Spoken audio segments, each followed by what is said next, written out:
videolõunatund Nõmme raadios.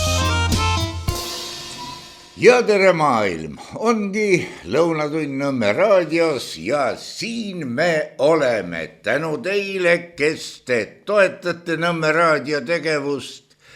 Me püsime ja eriti soendab südant see, et me püsime koos. Täna stuudios, nagu me teame, Andres Raid ja mis siis ilmas uudist. Tervist kõigile. Ei tea, kas hakkab äkki talv tulema või ei hakka, vahepeal seda moodi märgid küll on. Aga selleks talv ongi, et olla natukene külmem ja natukene lumisem. Vahel on ta pikem ja vahel on ta lühem. Ja nii need on. Kunagi tõepoolest tundub, et oli lund pisut rohkem. Nüüd vahepeal on pisut vähem, tont seda teab. Aga miks pärast selle talve jutuga alustasin, üsna kõva mulje jättis hiljaaegu. Ja sai käidud Eesti-Rooma klubis ja oli kutsutud kohale naisakadeemik, kes on psühholoogias doktorikraadi omanik. Aga tema tuli rääkima või oli kutsutud rääkima teemal, kuidas selle kliima pööramisega ja selle rohepöördega parasjagu lood on. Ja umbes 10 minutit kuulanud hakkasin millegi pärast nagu nihelema, et ei ole võimalik. No see, mida ma kuulen ja mida ma näen, et see ei ole akadeemik ju. See on, ma ei tea, kas mingi propagandist võib-olla või. Ja vaatasin täpselt sama, selline sündroom oli haaranud tervet publikumi, kus oli auväärseid inimesi, vastav ala spetsialiste muide. Terve mõistuse ilmingu. Ja just nimelt. Ja sõnastatud oli see esinemine niimoodi, et kuidas metsarahvast, ehk siis meist, eestlastest, on järsku saanud maailma kõige suuremad kliimaskeptikud. Metsarahvas, kõigepealt sellest metsarahvast. Kes ütles, et me oleme metsarahvas, kus see kirja on pandud või on mingisugune teooria selle kohta või. Ja pärast nüüd hüpates natukene ettepoole, siis lõpus sai esitada küsimusi ka ja küsiti metsarahva kohta. Kas sa, Margus, tead, millal eestlastest sai metsarahvas? Kust mina, kes mulle tuleb välja, et see animalistlik maailmavaade ikka aasta sadu ja sadu tagasi, võib-olla isegi mõningaid tuhandeid aastaid tagasi, see ei loe mitte midagi. Eestlastest sai metsarahvas fosforiidisõja käigus Nõukogude võimu lõpuaastatel. No eks me kõik ole viina võtnud. No muidugi. Ja siis samas oli üks terane meesterahvas, kes küsis, et kui need on kliimaskeptikud, me ei hakka sellest termini kallal norima, sellepärast, et see on iseenesest täiesti jabur, sisutu. Kliimaskeptik, tähendab, ta on skeptiline mille suhtes? No kliima suhtes. No sa võid olla ükskõik mille suhtes skeptiline. Homse päeva suhtes, mõne väite suhtes. See ei tee, siin ei ole mingisugust halba konnotatsiooni või siis mingit negatiivset tähendus välja ilmingimata, et ma olen mingi asja suhtes skeptiline, julgen kahelda, julgen küsida, võib-olla mõningad asjad on segased ja võib-olla on segased ainult tänu sellele, et ise pole piisavalt uurinud, puurinud, pole lugenud, pole kuulnud. Dubito ergo cogito ergo sum. Ja, nii, ja kliimaskeptika, kes on siis talle vastupidine tegelane, keda esindas ka siis antud juhul akadeemik auditooriumi ees. Hoia nüüd kinni. Kliimapropagandist. Ei, kliimamuutuse pooldaja. Kliimamuutuse pooldaja. See tähendab, aga milleks siis selle vastu võideldakse, kui see seltskond nimetab ennast kliimamuutuse pooldajaks? Mida nad tahavad? No, oot. Mul on siin sporaadiliselt märkmeid tehtud ja sellepärast ma ei ole neid süstematiseerinud. Neid ei olegi võimalik süstematiseerida, sellepärast et see, mis sealt tuli, see oli... Järjekorral pole tähtsust. no nii, ja kui lõpus, veel kui lõpust üks väike tähelepanek, kui seal keegi, noh, akadeemiline inimene, kes on Tartus klimatoloogia lõpetanud ja geograafia ja väga, väga haritud inimene, ütles, et kuulge, et Anto Raukas, kes on vaieldamatu autoriteet ja tõesti mineraaliteadlane ja üht-teist ikka maaehitusest, noh, teab, mitte ei arva teadvat. Et nüüd siin esitatud seisukohad lähevad täiesti risti vastu Anto Raukase pärast kunagi välja tooduga. Ta ütles selle peale, igal ühel on õigus oma arvamusele. Tema näitel. See tähendab, et aga sellisel juhul, kallid sõbrad, ei ole mõtet üldse mingit teadust teha. Mingid igasugused matemaatilised tõed, noh 2+2 on 4 ja igal ühel on õigus oma arvamusele. Paned tähele, siin teadmistest ei räägi keegi, arvamusele. Ja siis kas või koolis, no kui mina arvan, et maakera on püramiidi kujuline ja keegi tõestab seal midagi vastupidist, et päris, no ikka ei ole. Meie peame austama sinu arvamust. Jah, kellelgi ei ole õigust suhtuda minusse, minu arvamuse tõttu, et maakera näeb välja nagu tetraeeder või mis ma ütlesin, püramiid. Et kellelgi ei ole õigust sellesse halvasti suhtuda. Ja muidugi, ja palun, olge lahked, nii, mis siin hakkab pihta. Räägiti mingitest uuringutest. Eestis ühiskonnaalaseid uuringuid ei ole läbi viidud viimased 20 aastat. Ja siis lõpus toodi esile ka, millistele nii öelda teaduslikele faktidele kogu ettekanne tugines. Ja see oli Praxis, Eurobaromeeter ja mingi asi oli veel, turu-uuringute mingi küsitlus oli ka kuskil olnud. Äkki veel 11. klassi loodusloo õpik? Ei, sealt ei jääb üht-teist asjalikku kindlasti ma millegi sellest. Nii. Ja siis muidugi küsiti inimeste käest kliimamuutuste mõju heaolule. No kõigepealt ei ole teada, kui palju inimesi ennast hästi tunneb ja siis kuidas see kliimamuut, kuidas sa vastaksid küsimusele, näiteks ma tõsimeeli küsin su käest, Margus, kuidas mõjub kliimamuutus sinu heaolule? Ma ei tea, sest kliima on liiga suur, et seda nii vägevasti minusugune võib märgata. Ilm võib ju mõjutada, mõnele radikuliit annab tunda, hakkab sadama ja niisugused asjad on küll. Aga see on ilm, mitte kliima. Jah, olgu peale. Nii, ajalehtede artiklitest Delfi oli ka muide toodud allikana ära. Teadust tehakse Delfi põhjal, siis on Delfi kui väljaandja ja anonüümne autor. Nii, küsimustikus oli veel selline küsimus. Huvitav, mis vastust tahetakse siin saada, aga kui palju peaks Euroopa Liit tegema ja kui palju ta peaks selle kliimamuutusega tegelema? Kas seda võib kätega näidata? Ei, ma ei tea, millega seda võib näidata. Kõigega vist ei või, on pärast öeldakse, et Nõmme raadio on pornokanal. Edastab mingisugust siivutut sisu. Nii, siis oli selline küsimus. Misline allpool nimetatud probleem on teie arvates maailmas kõige olulisem? No. Kas kõht on tühi, raha pole või jäeti mind maha ja mul on... See on nagu Tšuktsa käest kunagi küsiti enne suurt sotsialistlikku oktoobrirevolutsiooni. Mis tunded sul siis olid? Mul olid siis näljatunne, üksilduse tunne, külmatunne ja niisugune tunne, nagu oleks pidevalt tõbine. Aga nüüd, kui sotsialistlik revolutsioon on toimunud, mis tunded sul nüüd on? Ei, mul on samad tunded, aga lisandunud on veel üks ja see on tänutunne parteile ja valitsusele kõikide nende tunnete eest. Olgu. Ja siis muidugi Valdur Mikitale kirjanduslikele teostele, mis on iseenesest väga huvitavad ja väga head ju. aga ka sellele olid püsti pandud mitmed teaduslikud teesid, prognoosid ja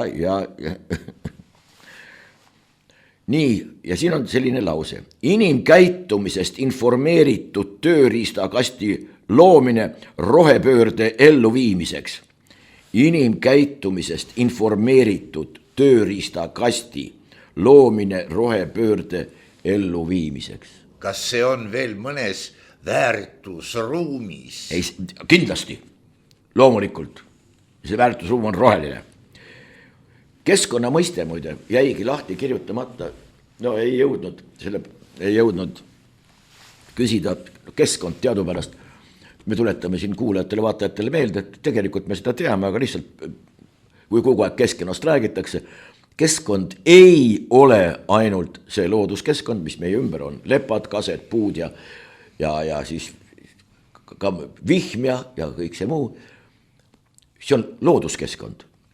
Lisaks moodsal ajal on meil veel olemas virtuaalne keskkond, kus väga palju aega terve hunnik inimesi veedab. Osad lähevad hommikul ja kuskile virtuaalmaailma, kuskile fatsepooki ja ei tulegi sealt välja. Seepärast, et seal tundub kõik palju ilusam olema ja lihtsam kätte saada ja hõlpsam ja probleemivabam ja nii edasi ja nii edasi. Lisaks on olemas ka veel vaimne keskkond, mitte materiaalne keskkond. Ja lisaks on veel ka sotsiaalne, mis tingimustes, missugused on suhted omavahelised ja kõik. See on kõik keskkond. Aga noh, kui see käib üle jõu sellest arusaamine ja selle mõistmine, siis on muidugi... Siin on pealveekogud mingisugused. Mis asi? Pealveekogud ja need on kas heas või väga heas koondseisundis. See viitab sellele, et kõik ei ole veel läbi. Koondseisund. Jah, räägitakse väärtuste muutustest, räägiti, praegu on ju seoses igasuguste skandaalidega see väärtusruum tulnud ette ja kõik. Aga kuskil ei ole ma kohanud, et keegi räägiks need selle väärtussüsteemi lahti. Mis need väärtused siis on? Eraldi ju mingeid väärtusi. Mis nad väärt on? Mis ta hind on? See on nüüd üks. Teine asi väärtused. Inimene kas kujuneb mingite teatud väärtuste kandjaks või ei kujuneta selleks mitte kuidagi. Ei taha, pole võimalust ja nii edasi. No põhjusi võib olla hästi palju, aga kogu aeg räägitakse väärtustest. Mitte keegi ei defineeri, mida silmas peetakse. Tuletame meelde, klassikaline väärtusõpetus, selle teaduse nimi on aksioloogia ja selle kõige kõrgem väärtus üleüldse, et seal öelda altari peal on tõde. Aga noh, see on kõik suhteline. Nii. Eesti on kus ruumis, kultuuriruumis, mis sa arvad? Missuguses kultuuriruumis Eesti paikneb? Mingisugune tabel toodi ette, väga autoriteetsed tegelased on selle kirjutanud või üles joonistanud. Kus kultuuriruumis paikneb Eesti? Seal? Ei, katoliiklikkus. Mis need luterlased siin siis teevad? Ei tea. Las lähevad minema. Läti ka katoliiklik. Leedu, see oli muidugi ka, no Leedu puhul on arusaadav. Kõik see, aga meid ja kõik võtavad seda, kuna mingi tähtis onkel on selle välja öelnud, selle kuskil kirja pannud, siis see ei kuulu ei vaidlustamisele, arutamisele ega ümberlükkamisele. Kas Frau Akadeemik siis rohkem nagu missionär või? Tundub küll. Igal juhul, kui see on nüüd akadeemia tase. Mis akadeemia? Eesti Teaduste Akadeemia. Rojomo. Ja küsimus on püsti keskkond versus majandus. Keskkond majanduse vastu. Miks peaks selline... Tähendab, vihm tahab maja maha peksta. No, kas keskkond, nii vaimne, sotsiaalne, füüsiline, kas see ei võiks majandusega käsikäes käia? Miks peab see vastanduma või see vastandus üldse olema välja toodud? Tead, see on konksuga. Frau akadeemikule jäi mulje, et tema ees saalis on hulk rumalaid inimesi. Aga muide... Kes on vastu? Aga ma annan sulle nüüd võtmesõna, kust koha pealt see tuleb. Ta on 3 ülikooli professor korraga. Tegeleb kliimaga, ise olles psühholoog.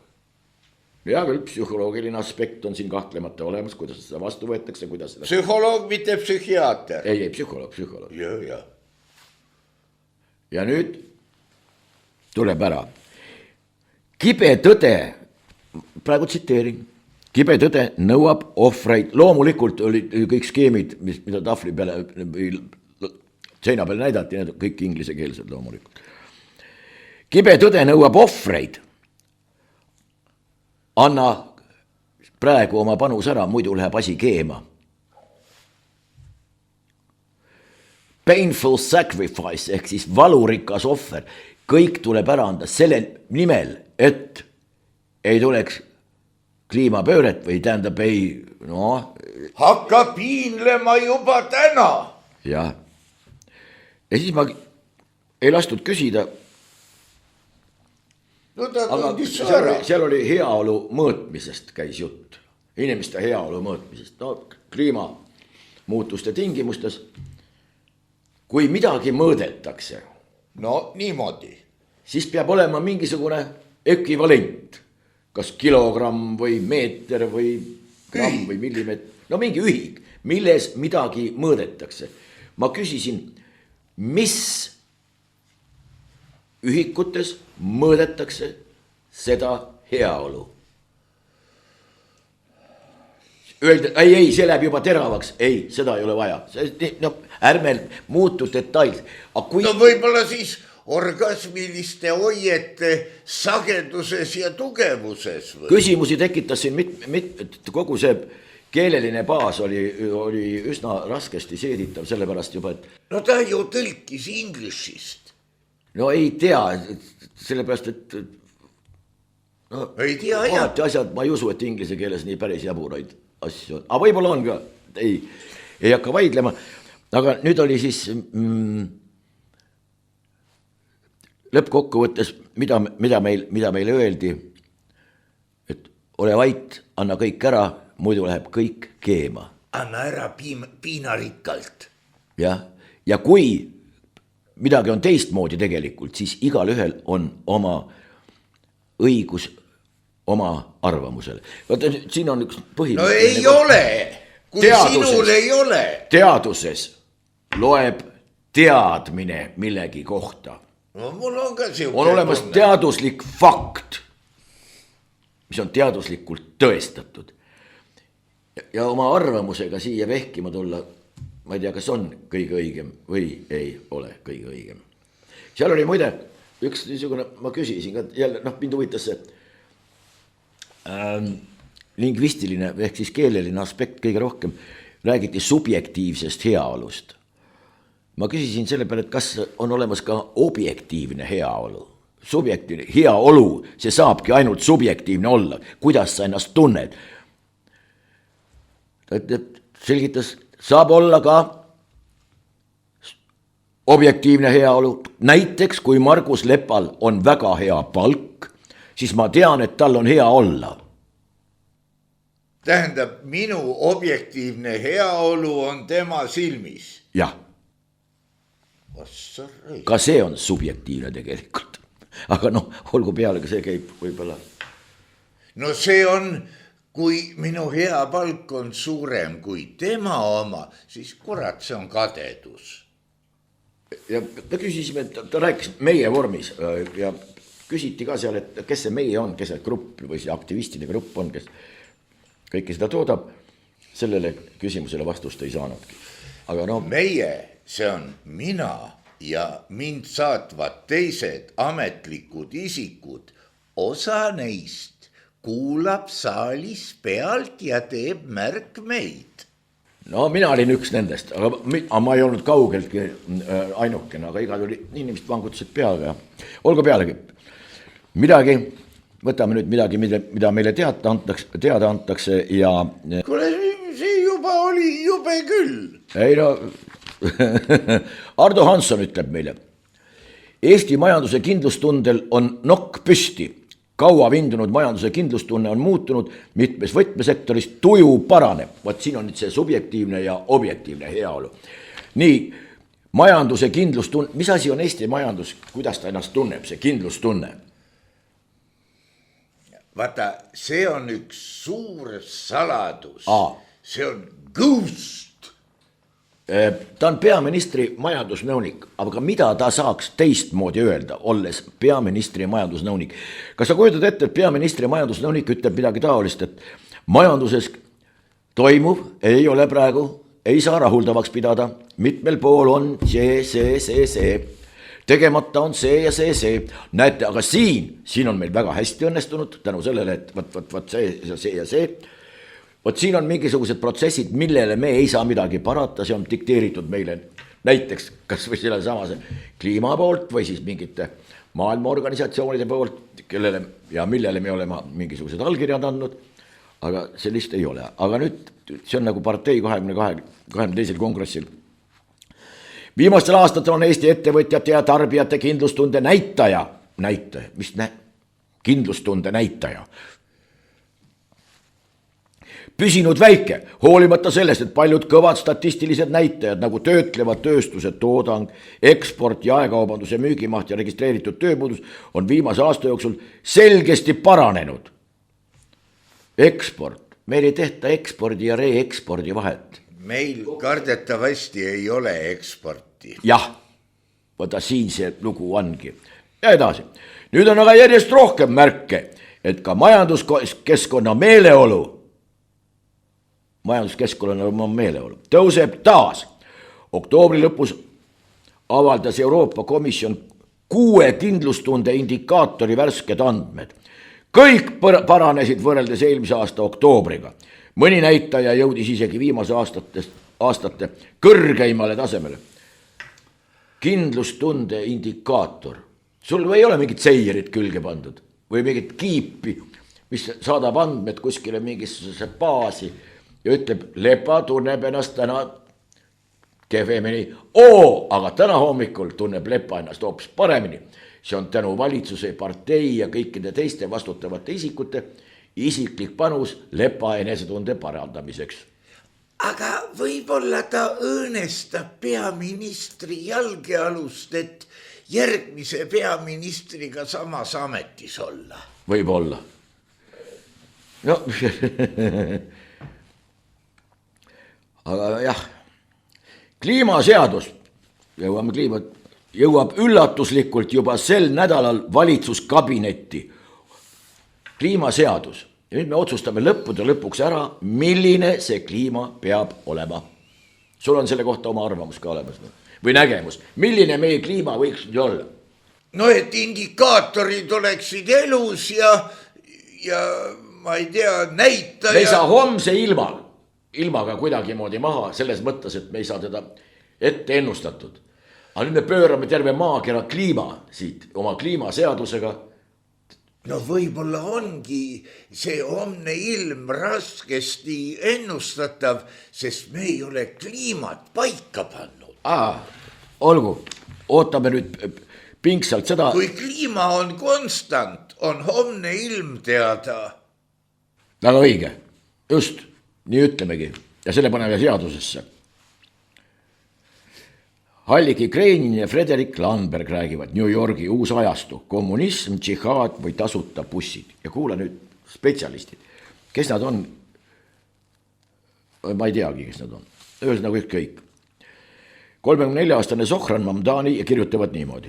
Mamdani valiti 4. novembril New Yorgi linnapeaks. Mamdani sai rohkem kui poole häältest, tees sellega Ameerikas ajalugu. Hea küll.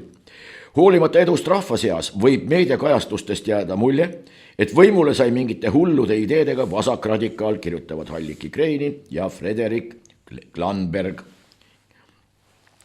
kui vaadata päriselt Mamdani valimisprogrammi sisse, mismoodi saab, siis mängult saab ka vaadata või? No siiamaani vaadati mängul. Selge.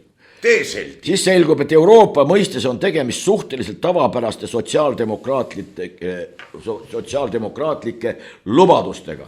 Kuule nüüd, mis on sotsiaaldemokraatlik, mitte isegi praktika, vaid lubadused. Tasuta buss, tasuta lastehoid, kättesaadav tervishoid, linna haldusalas korterite üüri kontroll. No comment. Oota, mis nüüd siis, veel kord, tasuta buss, tasuta lastehoidu meil ei ole, tasuta buss on meil ainult teatud kategooria inimeste jaoks, kättesaadav tervishoid, seda meil ei ole, linna haldusalas korterite üüri kontroll. Kes seda kontrollib? No, ma võin korteri anda üürile 0 euroga või küsida 1000. Ja pärast opositsioon ütleb, et näe, andis 0. Huvitav küll. Paljud Mamdani lubadused on juba ellu viidud nii Eestis kui ka suurtes Euroopa pealinnades nagu Berliin, Viin ja Amsterdam. Tasuta bussid, tasuta lastehoid. Oota, mis oli selle nimi, kellest ta räägib? Mamdani. Ja see, et Viinis ja Tallinnas on tasuta bussid, on tänu temale või? No ei tea, vist küll, see on juba, tema on lubanud, meil on juba ellu viidud. Neid linnu on raske kirjeldada kui mingeid kommunistlikke utoopiaid. Aga kes teda püüab kirjeldada kui... Kes sunnib? Amsterdam. USA's mõjuvad solidaarsusest kantud ideed, aga endiselt suurele osale rahvast šokeerivalt. Paremäärmuslastel on seega lihtne tembeldadagi töölisklassi eest seisjad kommunistiks ja ette heita muidugi ka vale nahavärvi ja päritolu. Ei tea, kes seda on teinud. Nagu oleks Mamdani antisemiitlik islamist, kelle ideed on ohtlikud ja viivad linna põhja. See nõuaks nüüd... Aga nüüd... Seal jutus oli kirjutatud, kaks autorit on kirjeldanud, või selline lause, miljardid Ameerikas. Miljardid sõidavad ringi isiklike autojuhtidega. No? See on ju väga hästi siis või? Miljardid sõidavad ringi, New Yorgis. On andnud miljarditele autojuhtidele tööd. Võib-olla ka nii, jah. Kelle rahulolu tunne on monitooritud ja see on väga hea. Ja kellel ei ole lube. Aga demokraatia tingimustes, kommunismi tingimustes ei olegi vaja mingit lubasid. Nüüd ma vaatasin huvi pärast, et kommunist on saanud võimule. Demokraat. New Yorgi linnapeadest ma nüüd võtan, et ma ei eksiks siin. New Yorgi linnapeade loetelust selgub, et praegune linnapea Adams alates 2022 on demokraat, enne teda Bill de Blasio alates 2014-2021 on demokraat, Bloomberg 2002-2013 demokraat, välja arvatud 2001-2007, see oli vabariiklik, 2007-2018 sõltumatu ja alles 1994 aastast kuni 2001. Aastani oli Robert Giuliani vabariiklane. Aga 1971 aastast kuni 1994, see on 23 aastat jutti, on seal demokraadid valitsenud. Aga nüüd tulid lõpuks ometi demokraadid ja nüüd ometi saab hakata midagi tegema. Aga see on umbes nagu, siin Reformierakond räägib kogu aeg, et nüüd neil ei lasta teha. Nüüd tuli tänutunne nagu Tšukšil. Nüüd tuli tänutunne, selge. Signe Riisalo ütleb, EKRE küünilisuse võib alla neelata, aga teadlikku ühiskonna lõhestamist mitte. Oota, kas ühiskond on teadlik või lõhestaja? Mida ta püüab siin teha? Ministriamet, ta on kindlasti tore inimene ja kindlasti ta mingil alal on hästi tubli ka. Oskab piparkooke teha ja... Täiesti võimalik ja võib-olla teeb ja on parimad. Vot just. äkki ongi. ei maksa inimesse kohe halvasti suhtuda. jah, aga nüüd, millest see väike lõigukene räägib, ta ütleb niimoodi. Praegune Läti peaminister uuris minult, kuidas Eestil on õnnestunud nii kaugele jõuda ja palus minult omapoolset tuge. Vaat kui isegi lätlased hindavad mind, teie oinad siin koha peal ei saa kahjuks aru. Eelmise asjaga kokku pannes on juba hullem kui hull. Seda tuge püüdsin ma ka Läti meedia kaudu pakkuda. Loomulikult püüdsin talle pakkuda. Mitte tuge, vaid las meedia kirjeldab. See on odavam. Tead, mul selliseid naisterahvast siin ei loe sugu. Ei loe muidugi, aga mulle meenub millegipärast oli Gina Lollobrigida tuli meelde. Kes, kelle selgroog oli nii sirge, kui sõna otseses ja kaudses mõttes, igatepidi.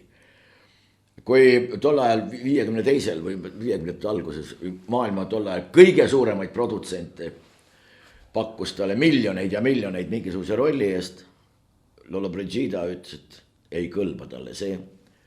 Gina Lollobrigida rääkis 6 keelt. Tegi skripte ümber, tegi režiisid ümber. Ta käis edasi tagasi, avastas lõpuks, et miks mitte olla ka fotograaf lihtsalt, kui ta näitlemine tüütas ära. Vaadake selle naisterahva pilku. Ja ta ütles muide väga tabavalt, et aastatega võib su näost ilu kaduda, aga julgus jääb sinna igaveseks.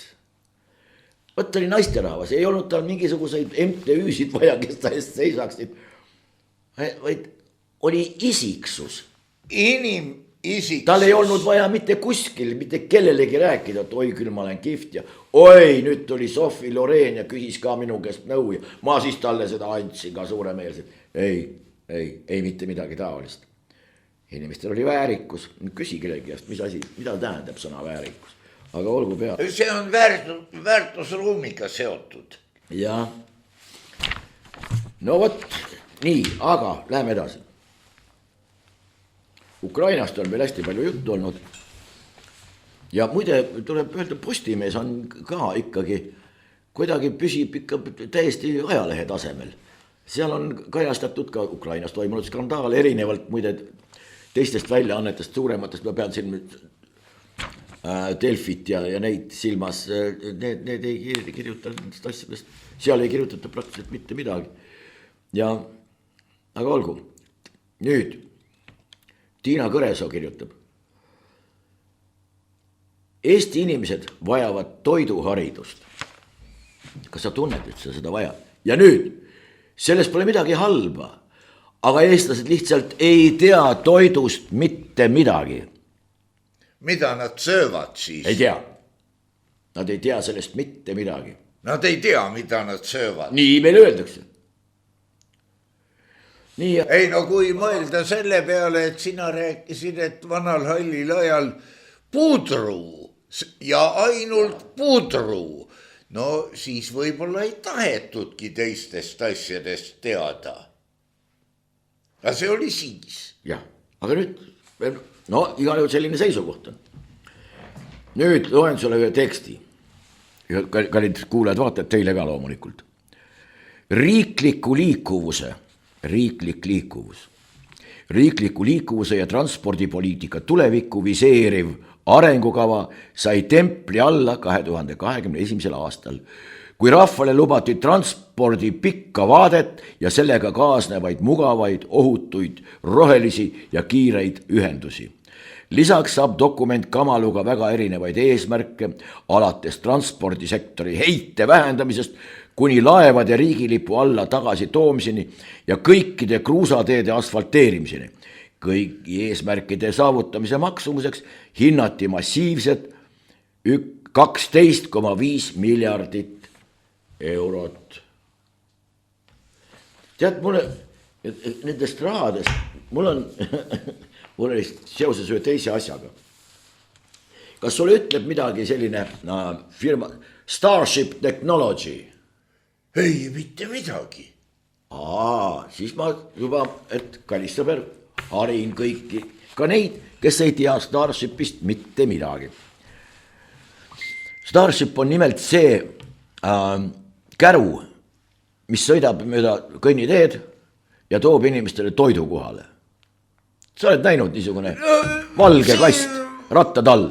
jah, See on Starship Technologies. See on nüüd siis tehnoloogia ettevõte, mida reklaamitakse siin, kui no sinna meil ongi vaja kunagi jõuda. See, et mingi ratastega kast toob kellelegi piruka koju ukse juurde kätte. Kusjuures nad sõidavad ainult suvel. Olgu pealegi. Või noh, see selline kast sõidab. See on ju väga hea kõik. Aga seda nüüd reklaamida, kui mingis tehnoloogia tippu, vabandust, selle käru saad osta Hiinast umbes 100 euroga, sinna mingisugune server juurde, no hea küll, mingisugune 3-40 000. Ja siis mingisugune inimene ka, kes selle serveri ja nende käru... No pirukas ei lähe ise sinna sisse, pirukas ei tule ise sealt välja. Ei no, piruka paneb sinna sisse see kohvikupidaja, kelle juurde see sõidab, noh, või mingisugune inimene. Tähendab, seda nüüd reklaamida tehnoloogilise mingisuguse kõrgtaseme sugust asja. No seda saab ju veel arendada, et ta sööb piruka sinu asemel ära. Võt see on muidugi väga sinu hea. Eest ta teeme Eestis kombaini. Ma kujutan ette, kombain. Kevadel läheb ta põllule, külvab, suvel vaatab kõik üle, niisutab, väeta, päästab, tõmbab umbrohu välja. Siis pritsib loomulikult, kui õige aeg on, sõidab taas põllule, korjab kõik kokku, jahvatab ära, teeb sellest jahu, siis mehhanismid on kõik sees, lisaained, lähevad juurde, küpsetab sellest ülimaitsva kakku ja sööb ise ära ka. Jah. Ja kõik on roheline. Muidugi, sest ta sellega, ta sööb kakku ära ja mis kakkus saab, sellega ta väetab. Oota, aga nüüd läheme, kõik see praegu on meil niisugune emotsioon. Ei ole, see on kainelt läbi mõeldud, tead, meie eas ei ole enam emotsioone. Räägime numbritest. No numbritest. Starship Technology andis uhkelt teada, et nüüd on, palju seal töötab rahvast, tead seda, ei tea, üle 100. Aga palju neid masinaid on? Ei tea neid. Alla 100? No ma arvan jah, aga no ei tea, ma ei hakka siin arvutama, kuna ma ei tea. Aga nüüd on jõutud siis produktiivsuse ja tootlikkuse ehk siis töövõilakuse uue verstapostini. See on aastas töötaja kohta 32 000 on käivet. 32 000, seal pool, no palk on juba see sama enam. Ja see on siis nüüd tööviljakuse ülim näitaja. Kui palju on sinna riigi poolt raha sisse pumbatud? Pakku mulle välja 11 aasta jooksul. No ei paku, aga see võib olla palju. 280 miljonit. Ja mis sellest saad? Ja sa tahad öelda, et meie riik. Ja muidu. Ei, meie. Meie riik. Ja. 280 miljonit. Mis on mingi Ukraina Vol 2 või? Nüüd on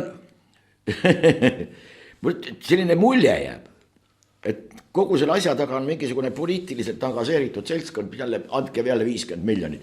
Nüüd on jälle 50 miljonit, andke uuesti, sellepärast, et nüüd näidati alles hiljaaegu ühte robotit, mis liigub ise ja hoovi peal seal mingi presendiga kaetud auto ka, jälle pakun välja Hiinas maksumuseks 200 eurot tükk ja siis nad liikusid seal. Aga seda teeb praegu mingi lastering, teeb seda sama asja, aga küsitakse sellest 50 miljonit. Ja see on see samane seltskond, kes selle igasuguste digipersoonide ja e-residentsuste ja kõikide nende taga tuleb, sest tuleta meelde, nüüd alles olid ju valimised mingisugused. Mitte nüüd viimased, aga 2021 või 22. Siis kui ilmus järsku, ei kuskilt ilmus välja 66 000 uut valijat. Kust nad ilmuvad? Kas äkki ongi see e-residentsusega mingisugused jamad käivad? No ma võin seda täpselt öelda.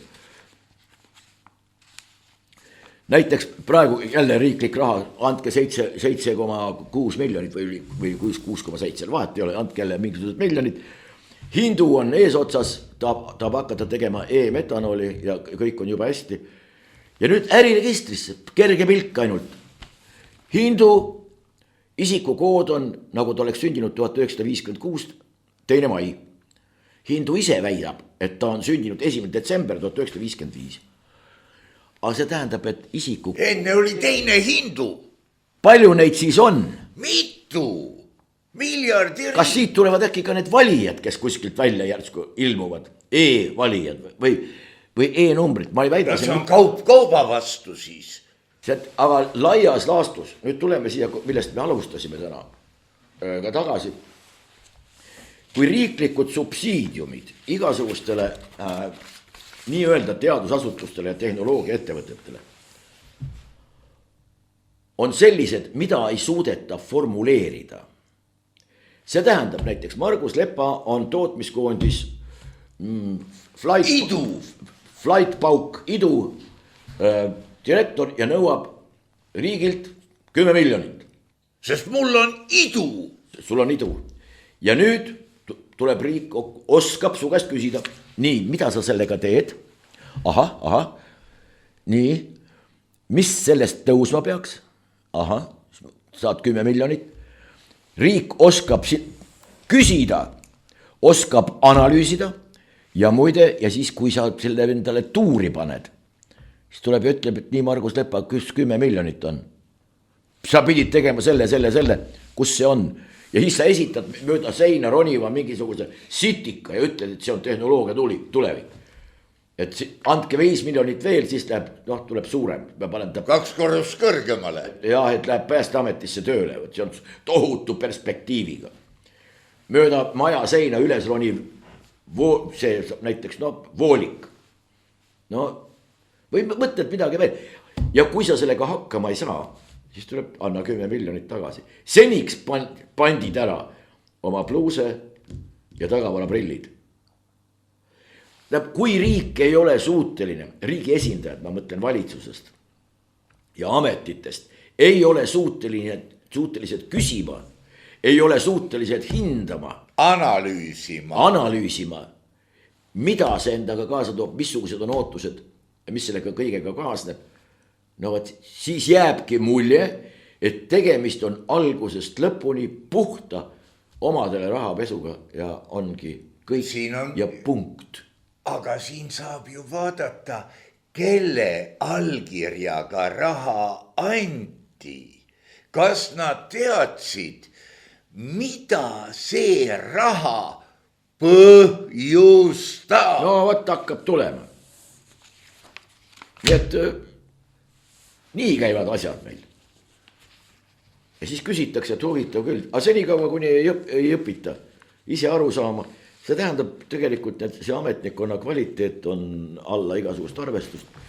Ja siis on võetud endale igasugused, ükskõik kui kõrgeid tiitleid kandvad jutumärkides teadlasi, kes toodavad sulle igal juhul poliitkorrektse mingisuguse, visiooni või võrrandi või ükskõik mille.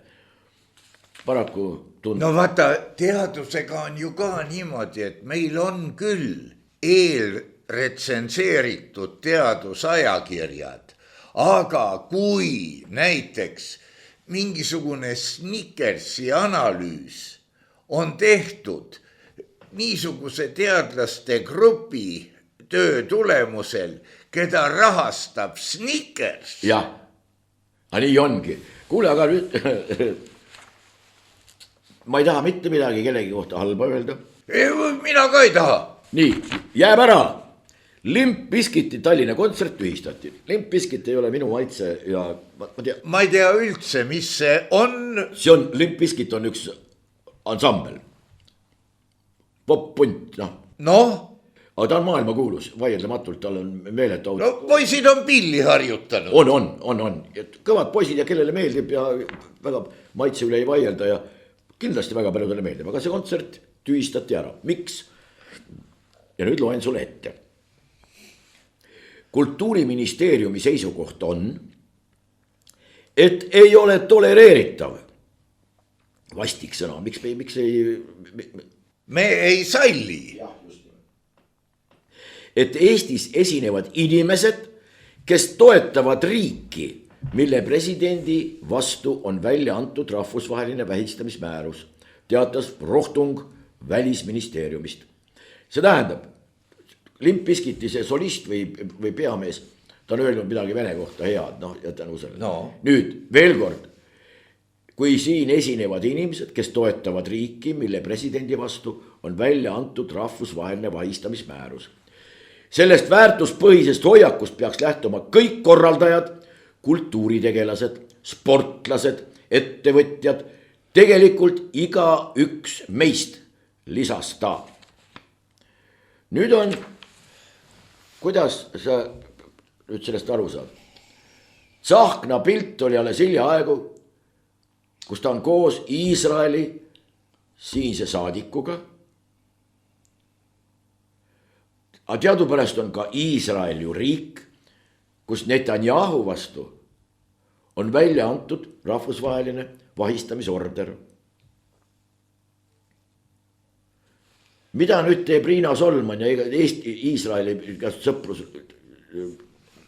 tegelased, kes on igasuguste organisatsioonide. Oda, mis me nüüd selle juudi kooliga siin peale hakkame? Või? Sa oskad öelda? Kui see, ma tahan lihtsalt öelda seda, sa tahad rääkida, et välisministeeriumis ei osata klassifitseerida, kui on vaja kellelgi kontsert ära jätta või mingisugune poliitiline avaldus teha, siis tuleb teha see korrektselt, et see ei oleks laiendatav automaatselt ka kellelegi teisele, ei oleks mitmeti mõistetav. Seda on väga lihtne teha, aga väga lihtne on seda teha sellisel juhul, kui inimene omab selleks vastavat kvalifikatsiooni. Praegu jääb selline mulje, et kõik, kes toetavad näiteks Iisraeli riiki, nende suhtes peab olema mitte tolereeriv, need tuleb välja saata, siin on kultuuritegelased, või kui me nüüd hakkame mõtlema, kui palju on juute, kes on ilma igasuguse irooniata maailma tipus muusikutest. No. Tead, väga paljudel juhtudel ütlen mina ka, jätke need kuradi juudid rahule. Ja. Homo sapiens on liik, aga muidugi siin me võime vaadata ka. Margus Tsahkna lausung, lisan siia juurde, kuna Tsahknast oli juttu. Anna tulla. Poliitika on kaubanduspoliitikas tagasi.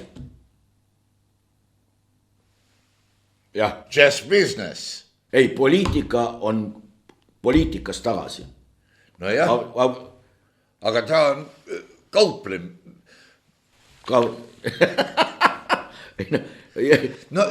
Jah, meediakriitika, Marju Himma. Muide, hämmastav, kahju on nendest õpilastest muidugi. Ei ole Juhan Peegleid meil enam. Ma ei tea, jube kurb, aga ei ole. Marju Himma väidetavalt meediauurija, ta on ka õppejõud. Ja ütleb niimoodi, ERR tegi seda jälle ja õigesti tegi. Tähendab, kohe on antud ka hinnang. Tegi õigesti, et isade päeval toodi homod. Muide, kisa käib selline, et sellest põgeneda ei ole võimalik. See tuleb igast aknast, igast mingisugust meediakanalist. Kõik Facebookid ja Instagramid ja kõik muud on seda paksult täis. Aga üks asi jäetakse välja. Ja see on isade päeval toimus see. Kas see, tähendab, ja vaata, üleüldse on sellised asjad kadunud meie kõnepruugist, vaata, mingid asjad on sobilikud ja mõned ei ole sobilikud. Keegi ei taha vaenata ei samasoolisi, ühesoolisi, kolmesoolisi ega 26 soolisi. Keegi ei vaena neid. Küsimus on, et kui on isadepäev, siis mingisugused traditsioonid, kui meil on traditsioonid olemas, siis sel päeval võiks olla, saate aru, sa ei lähe näiteks mingisuguse kõva jorinaga, tahaks laulda, mingem üles mägedele, kõrval läbi kalmistu ja seal on värsk matuse protsess parasjagu käimas. No ei lähe, ei ole sobilik. sa ei lähe teatrisse palja alakehaga, ei ole. Varsti lähed küll. Võib-olla jah, et teistsugune teater ja inimesel peab olema õigus. Jah. No võib-olla, ma loodan, et mingi maailm saab enne seda otsa, aga noh. Ja ütleb niimoodi. Nii, veel kord, ERR tegi seda jälle ja õigesti tegi lausa mitmes väärtusruumilises mõttes. No. Küsid selle inimese käest väärtussüsteemide ja ruumide kohta. Sealt ei tule mitte midagi. Või sealt tuleb midagi taolist, mida ei ole võimalik vastusena käsitleda. ERR tegi õigesti, tähendab hinnang jälle, et tõi eetrisse tavapärasest vähem kajastatud ühiskonnagrupi ja teema valiku. Sellega täitis ERR oma eesmärki ja kohustust, mis on avaõiguslikule. Ta on avalik-õiguslikule tegelikult, mitte avaõiguslikule, tal ei ole mingit ava. Sa ei tea, mis see tegelikult on. Auk-õiguslikule, ava. No. Meediaorganisatsioonilisega seadusega pandud. Tähendab, seadusega on pandud, et sa isadepäeval pead tooma homod sinna. Ja ma tahaks nüüd näha, kui emadepäev tuleb. No Needsamad. Või tuuakse 2 omasoo armastajat naisterahvast, kes on lapsendanud kassi. No tead, eks siin ole ka seda topeltmoraali just nimelt. Jagub. Aga mis kui see Veidemann süüdi on, kui Anu Välba oli saatejuht ja tema ju orgunnis asja. Jah. Aga nüüd on Veidemann, kusjuures Veidemanni tsitaatide algallikat netu. Palun väga, minu meelest ka isadepäeval. No ei ole see sobilik. Teine asi, on mingi hingedepäev, no siis ei sobi mingisugune drag show sinna. No kui on isadepäeva naljanurk, see on teine asi. Kui on hingedepäeva naljanurk, see on teine asi. No jah, võib-olla kuidagi niimoodi. Juhtkiri Päevaleht, muide selle samas figureerib see Marju Himma ala lõpmata. Ma kunagi küsisin ta käest, et kui oli juttu nendest nii-öelda uudistest. Ja siis ma küsisin ta käest, et aga need autorid, mis räägivad Ukraina sõja käigust näiteks. Kas nende informatsioon on nüüd siis tõene või on see ka uudist, sellepärast, et kui need aluseks võtta, siis oleks ammu sõda läbi, sellepärast, et kõik on surma saanud ja Venemaa on kõhuli ja tükeldatud ja kõik Ei, aga kindlasti, ta ütles, et kindlasti on neil ka oma allikad. Siis võib jama ajada, siis ei ole uudis. Nii, kelle vastu tuleb Eesti Rahvusringhäälingut kaitsta?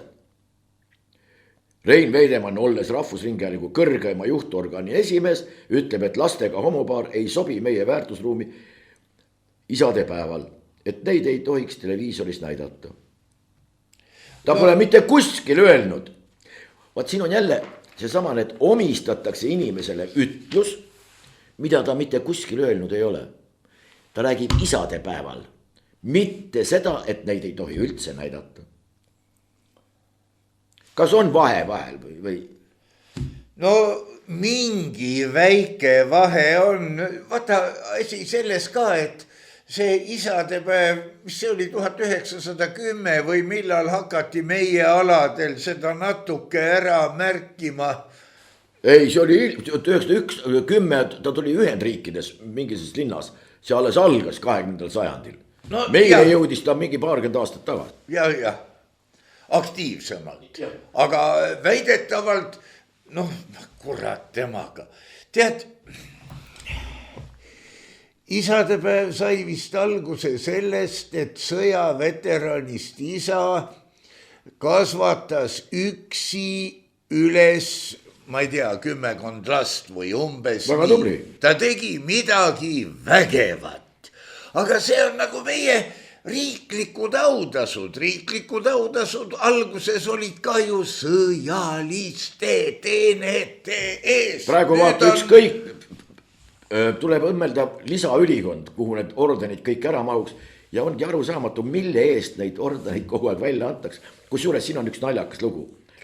Ma siiamaani ei ole aru saanud, mis on Eesti kõige kõrgem autasu. Ja või ma tean.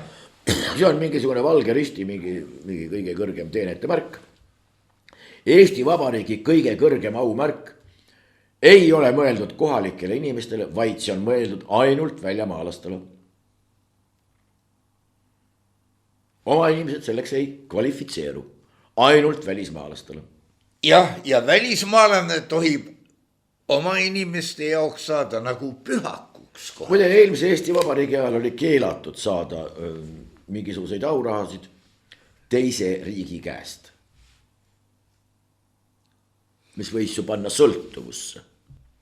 No jah, et sa nagu võlgu. Jah, minu meelest väga targasti tehtud ja tsivilist võis üldse saada ordeneid või medaleid ainult kas uppuja päästmise või tulekahjust kellegi väljatoomise eest. No see võis ka olla, jah. Aga no meil ei mahu ära.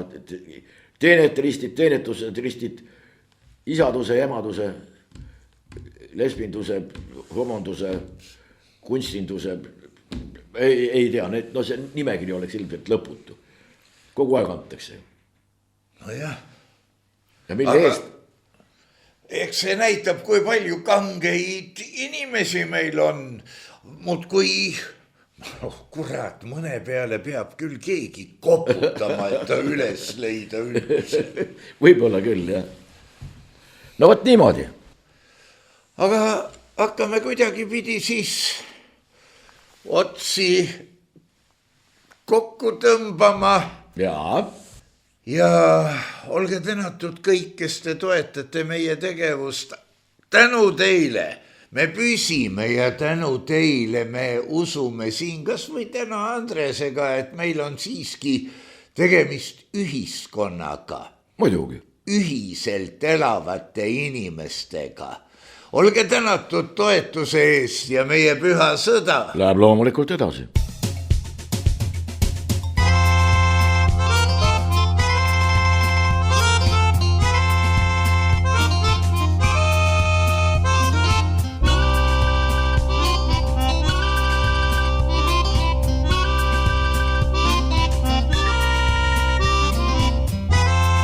Saade on salvestatud 2025. aastal.